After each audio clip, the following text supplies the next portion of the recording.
Hello, this is Unsung with GameLeap, and today we're going to be giving you the best 3 champions to carry within each role. These are going to be divided into 3 different categories: low elo, average play, and then high elo. Our low elo picks are obviously going to be a little bit easier and take you further with the least amount of effort. The average play picks sit middle of the pack, and the high elo picks assume you're going to invest the time into the champion to milk the most out of them. We'll be going role by role, starting with top lane. Our easy pick here is going to be Garen. This champion is stupidly effective for how brain dead simple he can be to play. He's a good bully, scales immensely hard, and can even be a split pusher if you want to opt into that sort of game plan. His high damage and high tank stats as well as his minimal mechanics make this champion downright oppressive once we understand his trade pattern. Q in, drop your E, W the return trade, drop your ulti, and then profit. He really is that simple. While Garen is incredibly easy to play, this champion has never been ineffective. He's actually seeing a lot of play right now in the current 2023 World Championship. Now next up, let's go ahead and talk about our intermediate pick, which is going to be Camille. Camille is traditionally one of the harder champions to play in League of Legends, but her trade pattern is very simple to understand, and we can then grow that into our mechanics. This is what makes her such a strong intermediate champion. She teaches you essentially how to carry from top lane, while offering you some room for error thanks to both her adaptive defense's passive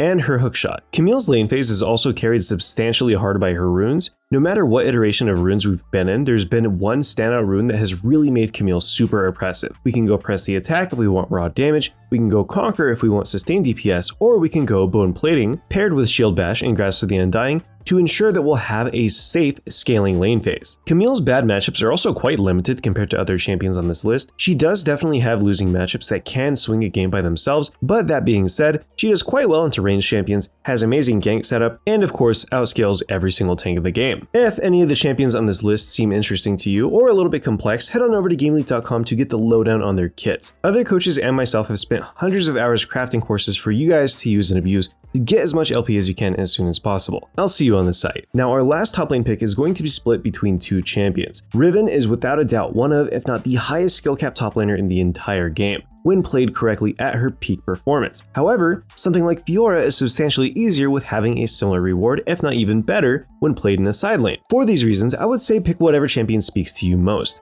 Some people prefer Fiora's more split push focused playstyle instead of Riven's skirmish heavy one, and vice versa. You get the idea. At the end of the day, these champions are both fighters and they both essentially want to do the same thing. Winning your lane will lead to an irreparable snowball where Fiora will become a side lane monster, or Riven will become the best skirmisher in the game. This is really where your playstyle will have to adapt to what you enjoy. Some people prefer split pushing and don't mind having to use a twitch reaction here and there, while others might prefer to stay warm and utilize a higher APM. Riven is definitely more difficult than Fiora is. She might not be worth the payoff in the end, but this champion can do some crazy things in the right hand that hasn't been replicated in years by Riot. So I would highly recommend that you invest your time into either of these champions if you're a higher elo player that wants to take it to the next level. Next up on our list is going to be the mid lane. We're still going to be splitting our mid laners into 3 categories, but there is a huge difference between mage mids and assassin mids. So we're going to be giving you suggestions for either playstyle. Let's go ahead and begin with the mages. As far as traditional mages go, it doesn't really get simpler than Lux. This is a long-range control mage that has been essentially the same since League of Legends has introduced her. She specializes in getting super long-range picks, while being incredibly safe during the lane phase with okay wave clear. She essentially does everything all right, doesn't really excel at any one thing in particular, and for this reason she's easy to learn and easy to master. Her gameplay pattern is also quite fun. This is one of my favorite champions when I first started playing the game, and to this day I don't mind playing Lux mid here and there. Lux's downside, however, is kind of similar to her brother Garen's. She is overly simplistic in some ways, which leads to her having some super polarizing matchups.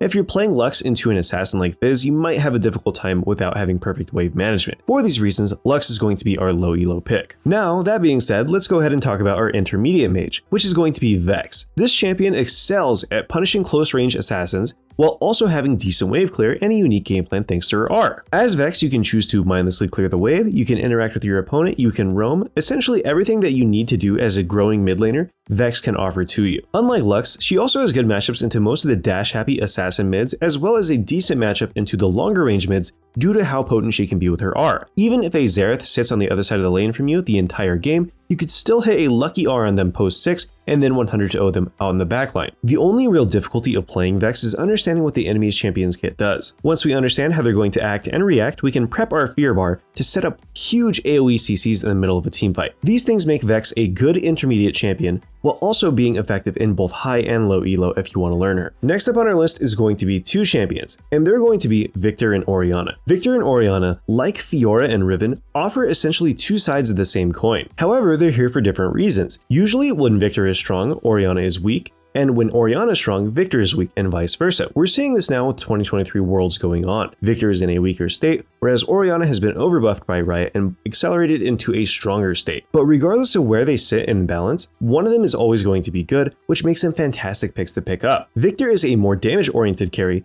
that benefits you if you play a mean lane phase, whereas Orianna is also high damage but offers different utility. Orianna has the movement speed bonuses on her ball, as well as the ability to hit 5-man shockwaves. Both Ori and Victor work well as supplementary damage to essentially any engage that we could have, except Orianna is more supplementary engage, while Victor is focusing on dumping his damage on the squishiest target near him. Regardless of who you choose to play, these champions will only grow with you and become more effective with the more time that you have on them. Concepts like spacing and teamfight presence can always be improved upon on these champions. Now that we talked about our AP mids, let's go ahead and talk about the AD mids. Naafiri has to be our entry champion. She is super simple by design and is also incredibly effective because of that. However, this will limit you the higher that you climb on her. Naafiri's biggest flaw in her kit is also one of her most important tools in lower elo, and that is going to be her W. Naafiri's W will allow you to get into a fight onto a priority target, but only if people don't block it. The second that people understand that they need to block this spell, the less effectiveness that you will get from Naafiri, because you won't be able to access the priority target in certain fights where you need to. For this reason, I think that Naafiri is definitely going to be more successful in a lower elo than she will be in higher elo games, simply due to the fact that she does have counterplay available to her. This is starkly contrasted by our next pick, which is going to be Talon. Talon's effectiveness comes from understanding how we need to roam and the bigger map as a whole. Unlike Naafiri, Talon can't really cheat the lane phase, and he does need some sauce to get through it. This is why he's going to be your intermediate pick. Unlike Naafiri, Talon's damage can't be blocked, and it's only limited by how good you are as a player. There are plenty of Talon OTPs and Challenger in every single region simply due to how effective this champion can be when we understand him. You could play him as a heavy roamer, you could play him as a pure assassin, or you can even play him as a lane bully into some top lane matchups. The most important thing for us to understand on Talon is understanding just how often we can roam, when we can roam, and how we can most effectively proc our bleed in every situation. Talon teaches you combos, whereas Naafiri teaches you all-in windows. And finally, we have the pinnacle of all AD assassins, which is going to be Zed. This champion has a huge variety of playstyles. You could play him as a passive laner, you could play him as a bully, you could play him as a split pusher, you could play him as a pseudo mage, you get the idea. This champion is more rewarding for you to play longer term than something like Talon because his kit is just so complex in how it interacts with each other. You can always have a better shadow juke, you can always outplay somebody a little bit better, you get the idea. Zed's intangibility allows him to be a super slippery assassin, whereas most assassins have to take a huge amount of risks. What separates Zed from something like Talon is the amount of accuracy that is needed. You need to have crisp W placements as well as good shurikens in order to get the most out of him. If you play Zed and you miss all your shurikens, you generally won't be killing your target, whereas on Talon you could miss your second part of Rake and still pop somebody with your bleed. Zed when mastered doesn't really have terrible matchups, there's always a way to win them to some extent. The accuracy requirement tied to the champion as well as a fundamental understanding of the game is why he's our high elo pick. It really is going to take an enthusiast to learn the ins and outs of this champion and to not sentence yourself to mediocrity. The coolest part of champions like Zed is that there is always room for improvement. You can always do something better, you can always react faster,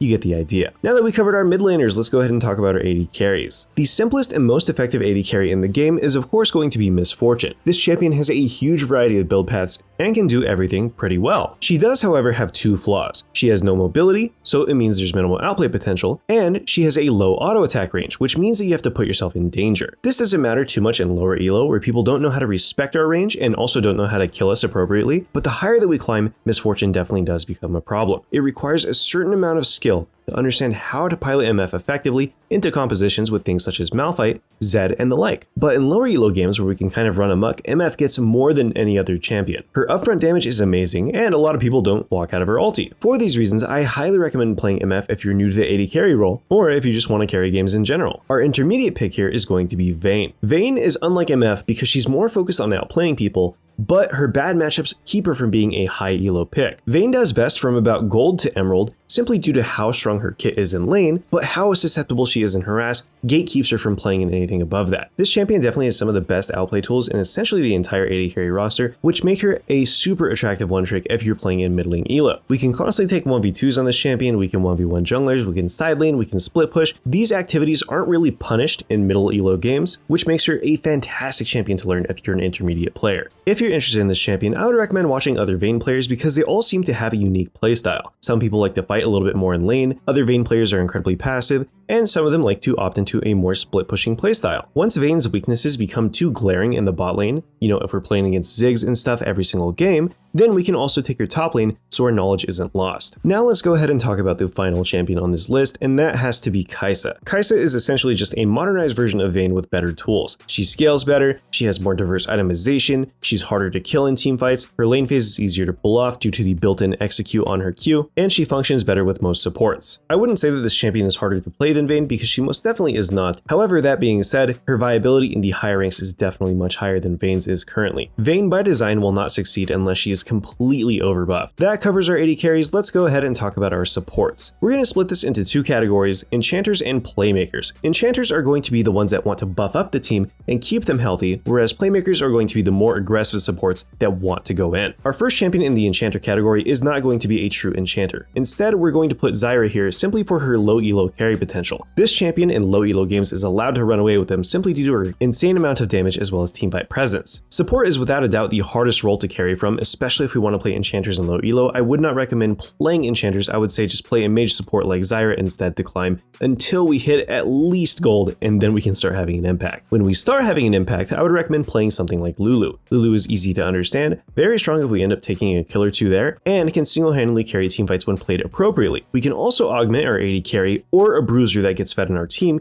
equally as well, making her a fantastic pick. Our high elo pick, however, is going to be Janna. Janna is the pinnacle of skill expression in an enchanter when we master this champion. There is no enchanter in the game that requires more skill than a well-played Janna. You can single-handedly destroy an entire engage by yourself with one well-placed tornado. But that being said, a poorly played Janna is simply going to be food for the enemy team. You need to have a fundamental understanding of how most champions work in the game in order to disengage them effectively. Janna's Q has a cast time, which makes preemptive play super important on this champion. Now onto the playmakers. Blitzcrank is the easiest playmaker to get into simply due to how simple his kit is. We shoot our Q and then we knock up the opponent or our team to kill them. It is really that simple. Our intermediate champion here is going to be Pyke. Unlike Blitzcrank, Pyke has a more complex game plan. Pyke starts to introduce aspects of zoning people from the wave and understanding your roam timers a little bit more. You don't actually need to roam on Blitzcrank, instead it's more important that we hit the hooks when we need to in the teamfight phase. Pyke expands upon that concept, but also puts you on a time limit. If we don't end the game before 15 minutes as Pyke, things are going to get real difficult real fast. And finally, last but not least, the pinnacle of support playmaking has to be Thresh. This champion, when played well, augments other champions like no other can. He is best with Aphelios for a reason. Any champion that you're with, you can cover their weaknesses. You just need to understand how fundamentally strong Lantern is as a concept. Mastering the hooks and mastering Flay aren't enough. You also need to master the Lantern to get the most out of the champion, which is why he's going to be rated as our most difficult and most effective pick in high elo. Now finally, let's go ahead and talk about our junglers. If you are an entry-level jungle player or just somebody that's stuck in low elo, the best champion for you to climb out with is going to be Nocturne. He has global presence,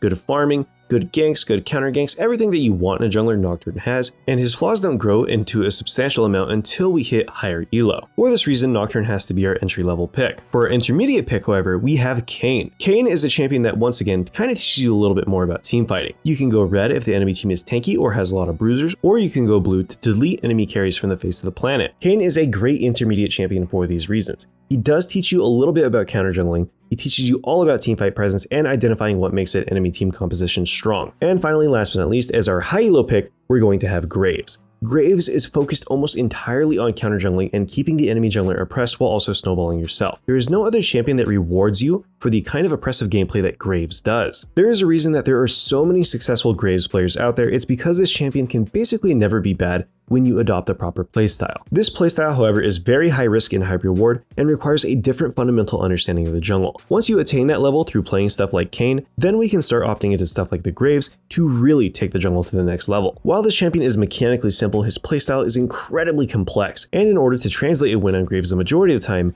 we need to have a fundamental understanding of the game like no other. Anyways, this was Unsung with Game Leap. Thank you all for watching, and I hope that you all have a wonderful day. I'll see you in the next video.